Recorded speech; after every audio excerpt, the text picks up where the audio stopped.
남편이 군에서 순직하고 난 후 나는 앞만 보고 달려왔다. 29의 나이에 갑자기 과부가 되었다. 아들은 6살, 딸은 4살이었다.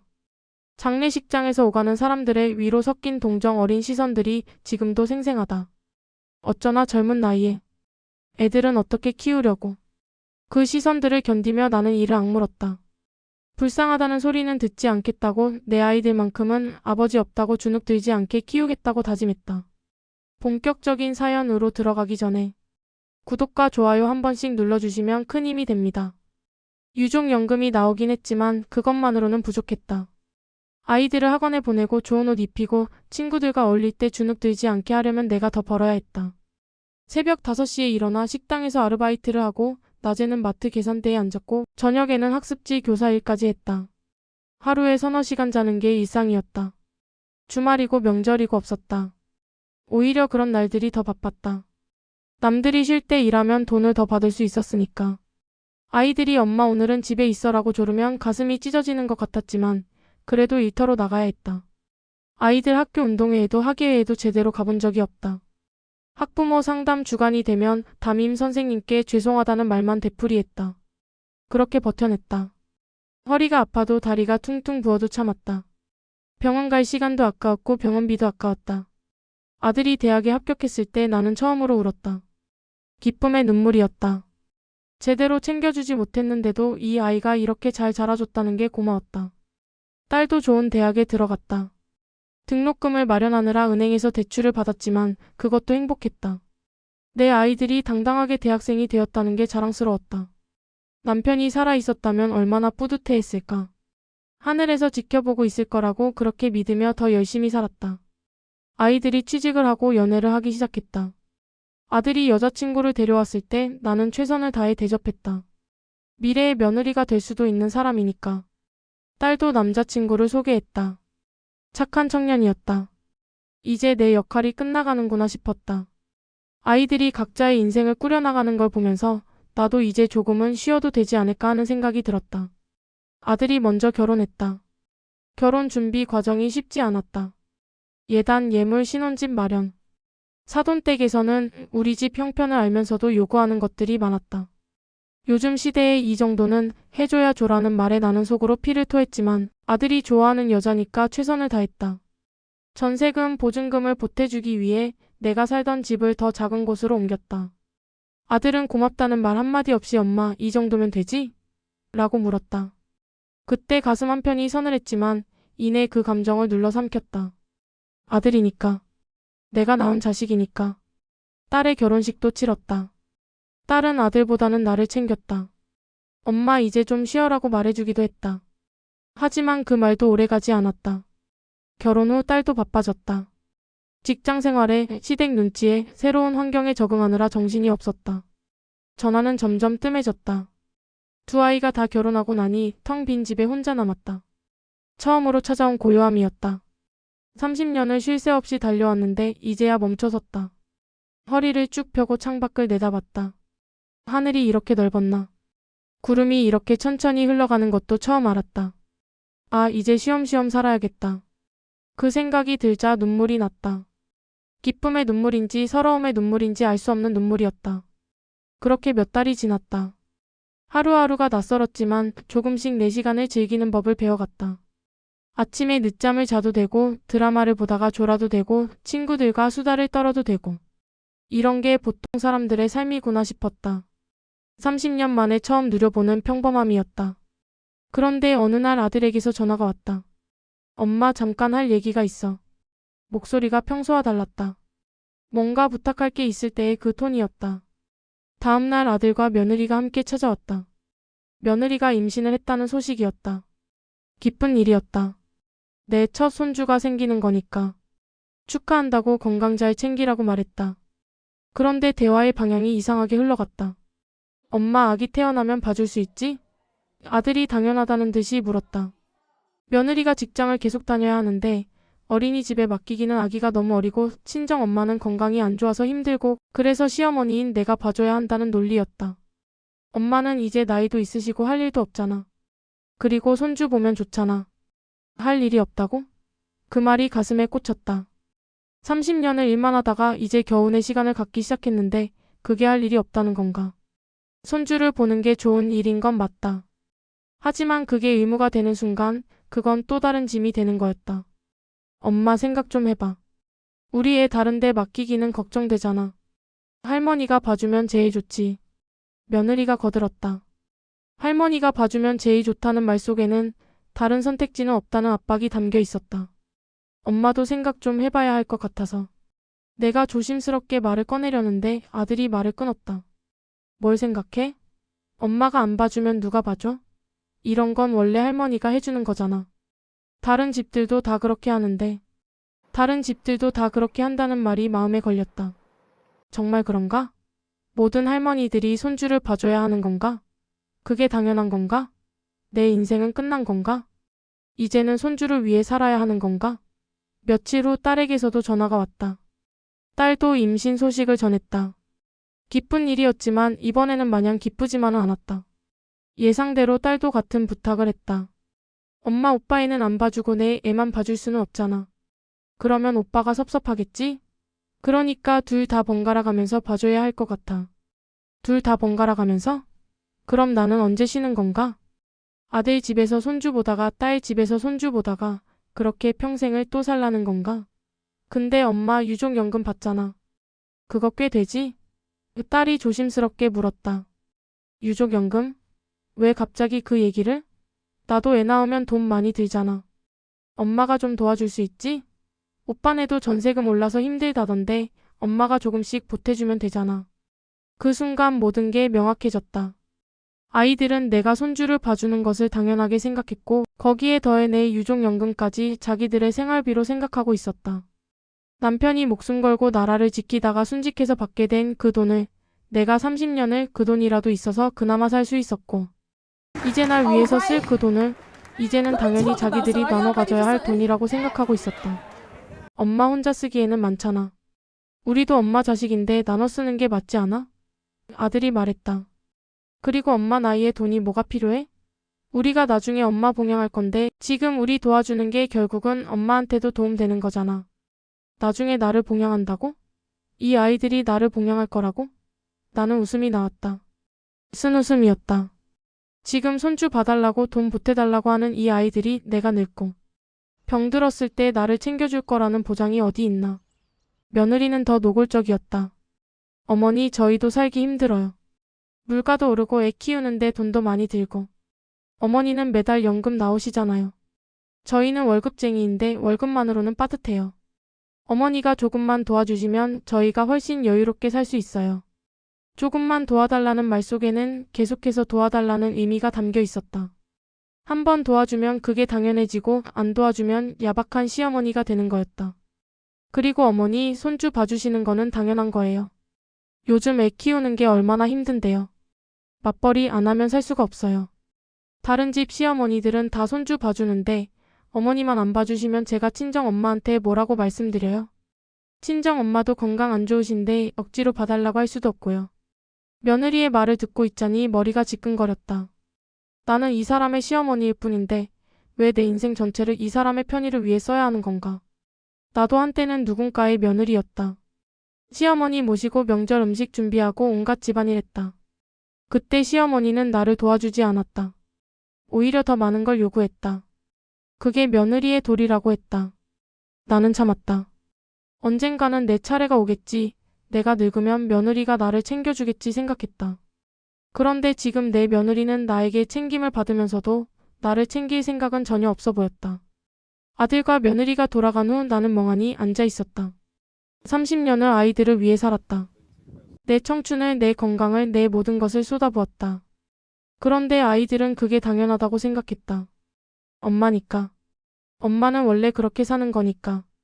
시간이 흐른 고 결정을 못하고 있는데 아침 딸에게서 카카오톡이 왔다. 엄마 생각해봤어?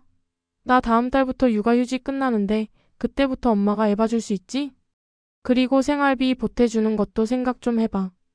오빠랑 나랑 반반씩 나눠서 받으면 되잖아. 매달 50만 원씩만 줘도 우리한테는 큰 도움이 될 것 같아. 50만 원씩? 그럼 두 집 합쳐서 매달 100만 원? 1년이면 1200만 원? 그렇게 10년이면 1억 2천만 원? 내가 받는 유족연금이 생활비가 부족하지 않은 건 맞다. 하지만 그건 남편이 목숨을 바쳐서 얻은 거고 내가 30년을 혼자 버텨내서 유지한 거였다. 그걸 이제 와서 아이들이 나눠 가지겠다고? 머릿속이 복잡했다. 거절하면 나쁜 엄마가 되는 건가? 효도를 바라는 것도 아니고 그저 내 인생을 살고 싶을 뿐인데 그게 이기적인 건가? 손주를 사랑하지 않는 게 아니다. 하지만 손주를 돌보는 것이 내 의무는 아니지 않나. 내 삶도 소중한 거 아닌가? 며칠 동안 잠을 제대로 자지 못했다. 악몽을 꿨다. 꿈속에서 나는 계속 달리고 있었다. 어디론가 끝없이 달리는데 뒤에서 아이들이 엄마 엄마 하고 부르며 쫓아왔다. 나는 돌아보지 않고 계속 달렸다. 하지만 다리가 점점 무거워지고 숨이 차올랐다. 결국 쓰러졌고 아이들이 나를 둘러쌌다. 엄마 우리를 버리고 어디 가려고? 그 말에 나는 꿈에서 깨어났다. 온몸이 땀으로 젖어 있었다. 버리는 게 아니다. 나도 살고 싶을 뿐이다. 내 인생을 살고 싶을 뿐이다. 왜 그게 잘못인가? 왜 엄마는 자신을 희생해야만 좋은 엄마인가? 그날 저녁 오랜만에 친구를 만났다. 학교 다닐 때 친구였는데 30년 동안 거의 연락하지 못했다. 일하느라 친구를 만날 시간도 없었으니까. 친구는 나를 보자마자 야, 너 많이 늙었다라고 했다. 거울을 볼 때마다 알고 있었지만 친구의 입에서 그 말을 듣자 새삼 현실이 되었다. 나는 늙었다.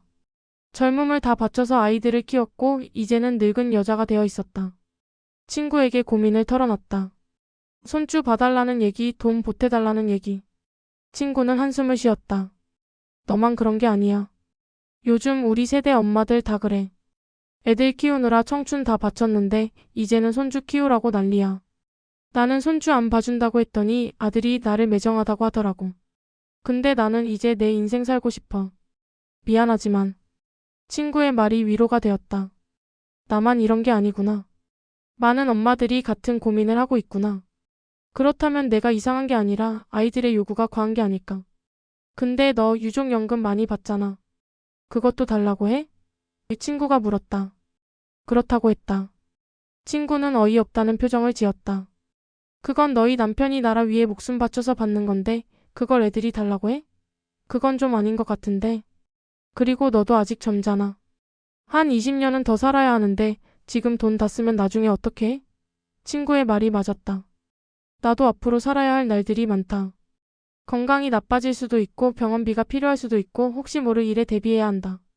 아이들이 나를 봉양한다는 보장도 없다. 요즘 아이들은 자기 살기도 바쁘다.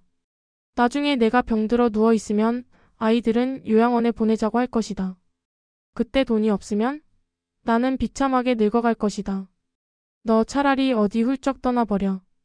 애들 눈치 보지 말고 네가 하고 싶은 거 하면서 살아. 우리 나이가 몇인데 아직도 애들 뒷바라지만 하고 살려고? 친구가 말했다. 그날 밤 나는 결심했다. 떠나기로.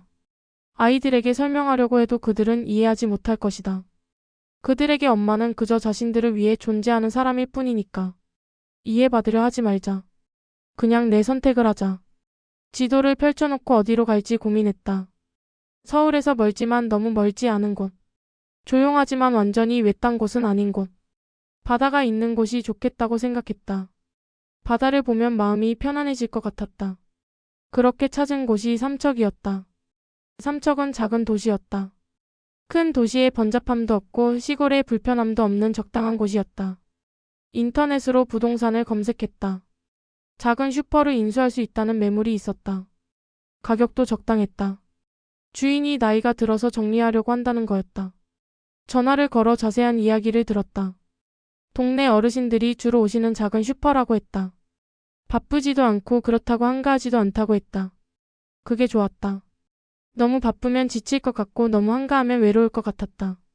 다음 주에 삼척으로 내려가 슈퍼를 직접 봤다. 생각보다 더 마음에 들었다. 슈퍼는 작았지만 정갈했고 주변 환경도 조용했다. 바다가 걸어서 10분 거리였다. 바닷바람을 맞으며 생각했다. 여기서 새로운 삶을 시작할 수 있을 것 같다고. 계약을 하고 돌아왔다. 이제 아이들에게 말해야 했다. 하지만 뭐라고 말해야 할지 막막했다. 정직하게 말하면 아이들은 화를 낼 것이다. 엄마가 우리를 버리고 가는 거야?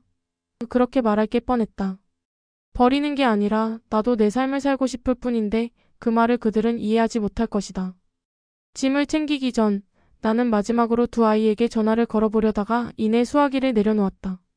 설명해도 소용없으리라. 그들은 이미 내 삶의 다음 단계를 정해놓은 상태였다. 바로 그때 두 아이가 동시에 나에게 전화를 걸어왔다. 나는 받지 않고 대신 녹음 버튼을 눌렀다. 엄마, 오빠랑 나랑 얘기 끝냈어. 일단 내가 먼저 한 6개월 정도 보고 그 다음 오빠 내가 6개월 보는 걸로 하자. 엄마가 힘들까 봐 번갈아 가면서 하자는 거야. 그리고 생활비는 오빠랑 매달 50만 원씩 드릴게요. 딸의 목소리였다. 이어서 아들이 거들었다. 엄마 그렇게 하기로 했으니까 이번 주말에 애기 용품이랑 엄마 짐 일부 갖다 놓을게. 이제 편하게 우리 손주들만 생각하면 돼. 마치 시혜를 베풀듯 번갈아 가면서 하도록 결정했다는 통보와 내가 30년간 지켜온 연금을 보태서 대가로 50만 원을 드리겠다는 그들의 목소리를 듣는 순간 내 가슴에 남아있던 마지막 신락 같은 기대마저 끊어졌다. 이 아이들은 나를 걱정하는 것이 아니라 자신의 육아 계획을 통보하는 것뿐이구나. 50만 원은 나에게 주는 감사비가 아니라 유모와 생활비의 일부로 지불하는 금액이구나. 나는 아이들에게 아무런 답장도 하지 않았다. 그날 밤 나는 남편의 영정 사진을 바라보며 속삭였다. 여보 미안해. 당신이 목숨 바쳐 남겨준 돈이지만 아이들이 이걸 당연하게 여길 수는 없어. 당신의 헌신까지 가볍게 만들 수는 없잖아. 그리고 나 이제 내 삶을 살고 싶어. 당신도 이해해 줄 거지? 다음 날 아침 나는 삼척으로 가는 기차에 몸을 실었다. 아이들에게는 약속했던 대로 엄마 잠깐 다녀올게. 걱정하지 마라는 짧은 문자 메시지만 남겼다. 그렇게 도망치듯 서울을 벗어났다. 삼척의 작은 슈퍼는 내 새로운 은신처이자 삶의 터전이 되었다. 이사하고 처음 몇 주간은 불안했다. 혹시 아이들이 찾아올까봐 전화벨이 울릴 때마다 가슴이 철렁 내려앉았다. 하지만 시간이 흐르면서 아이들의 연락은 뜸해졌다. 처음에는 엄마 어디 갔어? 라는 추궁과 우리한테 어떻게 이럴 수 있어? 라는 분노가 담긴 메시지가 왔지만 내가 답하지 않자 그들은 곧 포기했다. 아마도 자신들의 육아와 생계가 더 급했으리라. 나는 그 누구의 눈치도 보지 않고 누구의 부탁도 들어주지 않는 나만을 위한 삶을 살기 시작했다. 슈퍼 일은 적당히 바빴다. 새벽에 일어나 물건을 떼고 동네 어르신들과 소소한 안부를 나누는 것이 하루 일과의 전부였다. 아이들을 키울 때는 시간이 너무 아까워 1분 1초를 쪼갰었는데 이제는 시계를 보지 않고 살았다. 하고 싶은 대로 늦잠을 자고 손님이 없을 때는 의자에 앉아 바느질을 하거나 읽고 싶었던 책을 마음껏 읽었다. 처음에는 죄책감과 외로움이 밀려왔다. 내가 이기적인 건 아닐까 손주가 보고 싶긴 한데. 같은 생각들이 밤마다 나를 괴롭혔다. 하지만 슈퍼 문을 닫고 바닷가에 나가 파도 소리를 들을 때마다 그 복잡한 감정들이 씻겨 내려가는 것을 느꼈다. 10년이 흘렀다. 처음 삼척에 내려왔을 때 나는 허리 통증과 만성 피로에 시달리던 늙은 여자였다. 하지만 10년이 지난 지금 나는 완전히 다른 사람이 되어 있었다. 몸의 변화 꾸준히 바닷가를 걷고 마음의 짐을 내려놓으니 만성적이던 허리 통증이 사라졌다. 병원 갈 시간도 아까워 참았던 지난날과 달리 나는 이제 활력이 넘쳤다. 마음의 변화 누군가를 위해 희생해야 한다는 강박에서 벗어나자 마음이 편안하고 여유로워졌다. 동네 어르신들과 함께 개모임을 만들어 여행도 다니고 바다에서 해산물을 채취하는 소소한 즐거움도 알게 되었다. 유족연금과 슈퍼 운영 수입을 온전히 나만을 위해 쓰니 통장의 잔고는 줄기는커녕 오히려 늘어났다. 아이들의 끊임없는 요구에 시달리던 때보다 훨씬 더 풍요로워졌다. 여사님 얼굴이 환해지셨어. 복이 가득 찼네. 이 동네 어르신들의 칭찬을 들을 때마다 나는 거울을 보며 웃었다. 주름은 더 늘었지만 눈빛은 30년 전처럼 생기가 넘쳤다. 나는 그제야 깨달았다. 지난 30년간 나는 엄마라는 이름의 짐을 짊어지고 살았을 뿐 나 자신으로는 살지 못했다는 것을. 가끔 아이들의 소식이 들려왔다. 둘 다 잘 살고 있다고 했다. 손주들은 벌써 초등학생이 되었다고 했다. 연락을 끊었지만 나는 그들이 불행하기를 바라지 않았다. 그저 그들 없이도 내가 이렇게 행복할 수 있다는 사실에 감사했다. 나는 바다가 보이는 작은 집의 평상에 앉아 커피를 마셨다. 차가운 바닷바람이 코끝을 스쳤다. 내가 그때 도망치지 않았다면 지금쯤 나는 허리 굽은 채 두 아이 집을 오가며 손주를 돌보고 매달 50만 원이라는 연금을 지불하며 비참한 노년을 보내고 있었겠지. 결국 나는 아이들을 버린 것이 아니라 나 자신을 구원한 것이었다. 나는 그제야 비로소 평화롭고 건강한 나의 삶을 되찾았다.